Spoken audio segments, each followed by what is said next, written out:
We are up to Psalm 128, but just before I read the psalm, I want you to have a listen to this. Can you hear that? Not the traffic going past, no. The cicadas. To a lot of people up here in the Bay of Plenty in the northern North Island, the cicadas is the sound of summer. They love it. I hate it. I was brought up in Dunedin. We didn't have cicadas in Dunedin. We're below the 45th parallel, and so it's a little bit too cold for cicadas. It was too cold for cockroaches as well, which was pretty good. And not all the best for ants, but the reason I say this is because it's different cultures. My children grew up, my wife grew up in the North Islands, and so cicadas is normal for summer. For me, I grew up in the South Island of New Zealand. Cicadas are not normal. When we read the Bible, we want to go, what was normal for the person that was writing this, or for the people that were supposed to be reading it originally? Anyway, having said that, here's Psalm 128, a song of ascents. How happy is everyone who fears Adonai, who lives by his ways. You will eat what your hands have produced. You will be happy and prosperous. Your wife will be like a fruitful vine in the inner parts of your house. Your children around the table will be like shoots from an olive tree.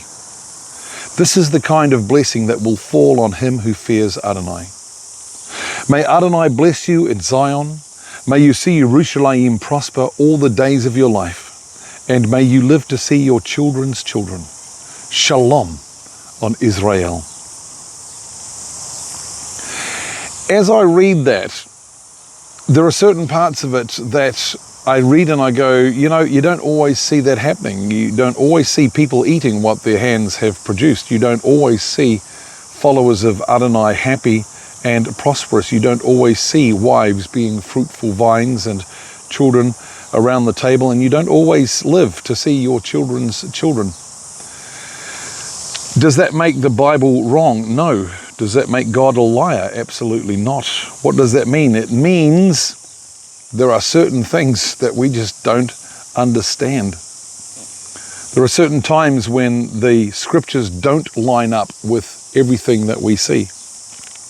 And yet God is still God, and God will still bless you. And just remember too, and I've said this several times in the past, it's not all about you. It's not all about me. It's all about him. It's his story. It's all about Adonai. It's all about Jesus. Let's remember that. Anyway, that is my thought from Psalm 128.